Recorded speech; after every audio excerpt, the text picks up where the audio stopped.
সবাইকে স্বাগত জানাচ্ছি বিডি ভিউজে। আপনাদের সাথে আছি আমি সুস্মিতা দাস। গাজা যুদ্ধ শুরু হওয়ার পর থেকে ফিলিস্তিনিদের ব্যাপারে স্প্যানিশদের মধ্যে অভূতপূর্ব এক সহমর্মিতা গড়ে উঠেছে। এই সহমর্মিতা যেমন দেখা গেছে স্পেনের সরকারের মধ্যে, তেমনি দেখা গেছে দেশটির জনগণের মধ্যেও।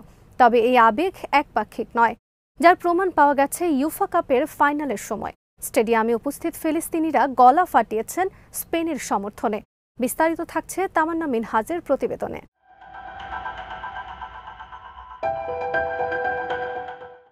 মেডিনা টেনর হুইটম্যান একজন ব্রিটিশ আমেরিকান মুসলিম লেখক, কবি ও গায়ক। বাস করেন গ্রানাডায়। Love is a traveller and war its path, who must travel guide to Islamic Spain এবং দ্য ইনভিজিবল মুসলিমের মতো বেশ কয়েকটি বই আছে তার। মেডিনার কাজ নিয়ে বিবিসি রেডিও, ক্রিটিক্যাল মুসলিম, সিক্রেট ফুল স্টপ, আমালিয়া এবং অন্যান্য আন্তর্জাতিক প্ল্যাটফর্মে আলোচনা হয়েছে। তিনি মুসলিম রাইটার্স স্যালনের কো-ফাউন্ডার। মেডিনা নিয়মিত লেখালেখির ব্যাপারে অনলাইন ও ব্যক্তিগতভাবে কোর্সের আয়োজন করে থাকেন।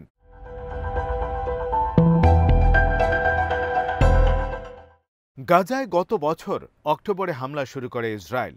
এরপর থেকেই স্পেনের চার্চগুলোতে প্রতি সপ্তাহে চলছে ফিলিস্তিনিদের জন্য বিশেষ প্রার্থনা ও মোমবাতি প্রজ্বলন। যুদ্ধ শুরুর প্রায় 10 মাস হয়ে এসেছে, এখনও একইভাবে চলছে এই প্রার্থনা।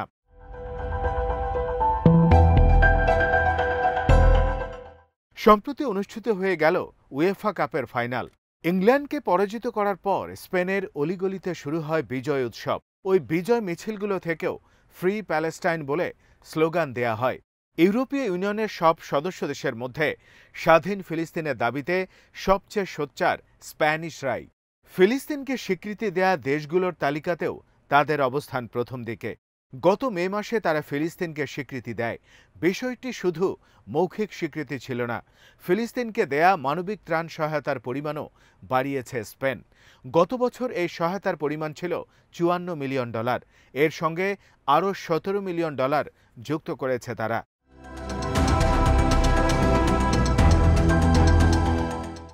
স্পেনের প্রধানমন্ত্রী পেড্রো সানচেজ গত নভেম্বরে ইসরায়েলের সমালোচনা করে বলেন, নির্বিচারে ফিলিস্তিনিদের হত্যা করছে ইহুদি রাষ্ট্রটি। ইসরায়েলের বিরুদ্ধে আন্তর্জাতিক অপরাধ আদালতে দক্ষিণ আফ্রিকা যে মামলা করেছে তার প্রতিও সমর্থন জানিয়েছেন তিনি।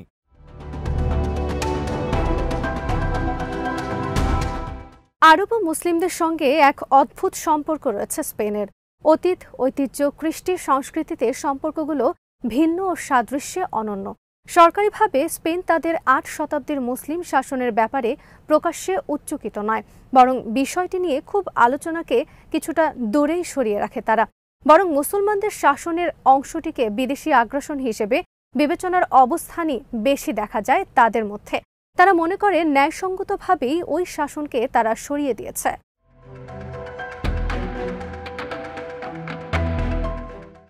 বামপন্থী দল এখন স্পেনের ক্ষমতায়, তবে অতি দক্ষিণপন্থী দল ভক্সের শক্তি ক্রমেই বাড়ছে। স্পেনের তৃতীয় শক্তিশালী দল তারা। এই দলের প্রচারের একটা বড় লক্ষ্য অভিবাসীদের প্রতিহত করা, বিশেষ করে মুসলিমদের। এই গোষ্ঠী তীব্রভাবে বর্ণবাদে বিশ্বাসী। মূল স্রোত থেকে মুসলমানদের ছেঁটে ফেলে এগিয়ে যাওয়াই এদের লক্ষ্য।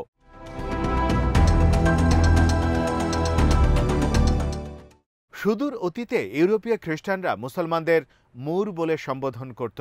স্পেনে এখনও এমন মানুষের সংখ্যা কম নয় যারা নিজেদের মরিস শিকড়ের ব্যাপারে শ্রদ্ধাশীল। অতীতকে অস্বীকার করতে চায় না তারা। স্পেনের বহু সংস্কৃতির মধ্যেই এখনও এর প্রবল উপস্থিতি লক্ষ্য করা যায়। লেখক অ্যান্তোনিও ম্যানুয়েলের বহু কাজে বিষয়টি স্পষ্টভাবে প্রমাণিত। তার লেখা জনপ্রিয় বই দ্য মরিস্কো ট্রেস, এই বই মূলত স্পেনের মুসলিম সংস্কৃতিরই একটি বিশেষ নিদর্শন। আন্দালুসিয়ায় এখনও এমন বহু মানুষ আছে যারা তাদের মরিস শিকড় নিয়ে গর্ববোধ করেন।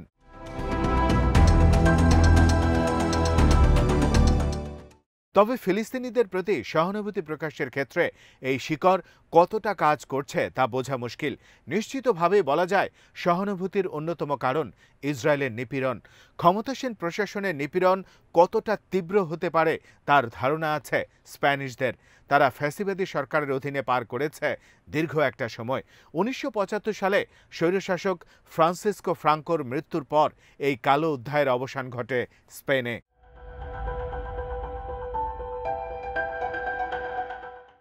ফ্রাঙ্কোর আমলে ৫৮,০০০ থেকে ৪ লাখ মানুষকে সরকার বিরোধী আন্দোলন রিপাবলিকান মুভমেন্টে যোগ দেওয়ার জন্য হত্যা করা হয়। পরে এদের লাশ সমাহিত করা হয় গণকবরে।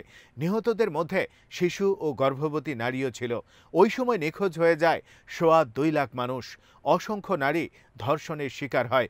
বহু স্প্যানিশ এখনও ওই সময়ের ক্ষত, ক্রোধ আর দুঃখ বহন করে চলেছে। তারা জানে এখনও হয়তো তারা এমন প্রতিবেশীদের নিয়ে বাস করে যাচ্ছেন যারা ওই আমলে বহু মানুষের নির্যাতনের কারণ হয়ে উঠেছিলেন।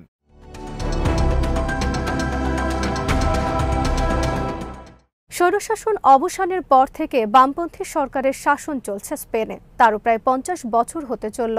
এর প্রায় পুরো সময়টাই গণতান্ত্রিক শাসনের অধীনে ছিল তারা। বর্তমানে স্পেনের ক্ষমতায় রয়েছে পিএসওই এর সমাজতন্ত্রে বিশ্বাসীরা।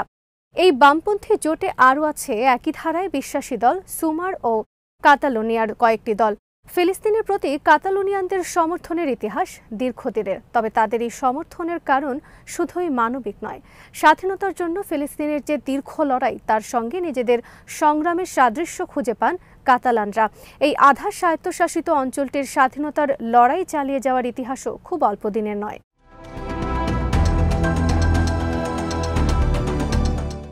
স্পেনের কেন্দ্রীয় রাজনীতির দিকে তাকালে আমরা দেখতে পাই তাদের লড়াইয়ের ইতিহাসও স্বল্পকালীন নয়।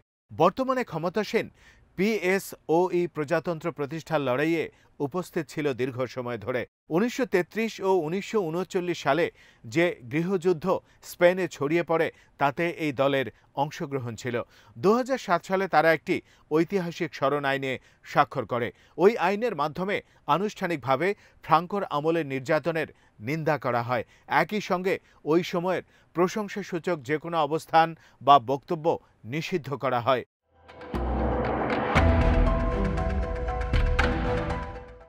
ফ্রাঙ্কোর আমলে ভিন্ন মতাবলম্বীদের দিয়ে ভরে উঠেছিল কারাগারগুলো। ৫ লাখের বেশি মানুষকে বন্দী রাখা হয় নির্যাতন শিবিরগুলোতে। তাদের অবস্থানও ছিল অনেকটা আজকের গাজার মতোই। মূলত স্পেনের ইতিহাসের সঙ্গে গাজার বর্তমানের যে সাদৃশ্য, সেটার কারণেই ফিলিস্তিনের প্রতি অত্যন্ত সহানুভূতিশীল স্পেনের বামপন্থী সরকার। এতে বিস্মিত হওয়ার কোনো কারণ নেই।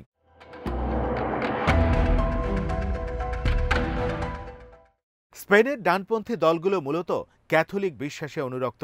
ফিলিস্তিনিদের প্রতি তাদের সমর্থনেরও কারণ রয়েছে। ইসরায়েলের প্রতিষ্ঠার আগে থেকেই জেরুজালেম ও নাজারেথ খ্রিস্টানদের জন্য অতি পুণ্যভূমি। ফিলিস্তিনের মুসলমানদের প্রতি সবার ফোকাস থাকলেও ওই অঞ্চলে খ্রিস্টান ধর্মে বিশ্বাসীদের সংখ্যাও খুব একটা কম নয়। তারা ইসরায়েলের দখলদারিত্বের কারণে ভুগছে।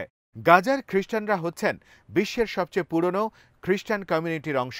ইসরায়েলি নির্যাতনের কারণে এদের অস্তিত্বই এখন হুমকির মুখে পড়েছে।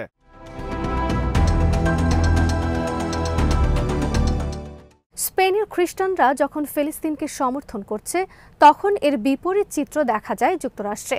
সেখানকার ইভানজেলিস্টরা ইসরায়েলকে সমর্থন করেন। ফিলিস্তিন ইস্যু নিয়ে তাদের ভাবনা যাই হোক না কেন, ভ্যাটিকান ২০১৫ সালে ফিলিস্তিনকে স্বীকৃতি দিয়েছে। গত ডিসেম্বরে পোপ ফ্রান্সিস গাজায় হামলার প্রসঙ্গ টেনে ইসরায়েলি সন্ত্রাসবাদের তীব্র নিন্দা করেন।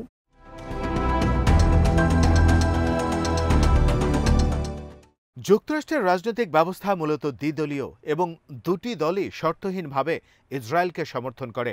স্পেনের রাজনৈতিক মানচিত্র বেশ ভিন্ন।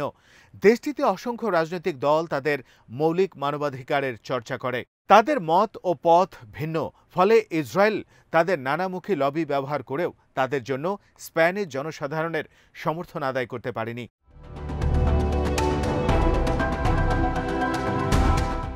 আবার স্পেনের অবস্থানও যে সর্বাত্মকভাবে ফিলিস্তিনের পক্ষে তাও কিন্তু নয়, কারণ ইসরায়েলের সঙ্গে তাদের বাণিজ্যিক সম্পর্ক অব্যাহত রয়েছে। নানা পণ্যের আমদানি রপ্তানির মধ্যে একটি পণ্যের নাম অস্ত্র। স্পেন বরাবরই ইসরায়েলের কাছে সমরাস্ত্র বিক্রি করে। এমনকি এবার গাজা যুদ্ধ শুরু হওয়ার পরও ইসরায়েলের কাছে $110 কোটি অস্ত্র বিক্রি করে স্পেন। বিষয়টি নিয়ে স্পেনের মধ্যেও আলোচনা রয়েছে। স্প্যানিশ প্রধানমন্ত্রীকে সম্প্রতি তার এই দ্বিমুখী নীতি থেকে সরে দাঁড়ানোর আহ্বান জানান তারই মন্ত্রিসভার এক সদস্য, সোশ্যাল রাইট মন্ত্রী বেরেলা। তিনি সুমার দলের প্রধান।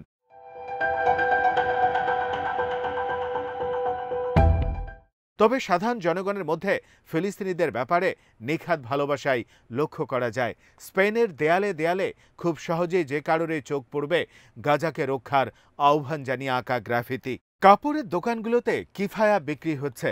গ্রোসারিগুলোতে ফিলিস্তিনের ছোট বড় পতাকা রাখা এখন আর নতুন কোনো দৃশ্য নয়, কারণ সাধারণ স্প্যানিশরা এখন খুব ভালো করেই জানে ফিলিস্তিন রাষ্ট্র এখন বাস্তবতা।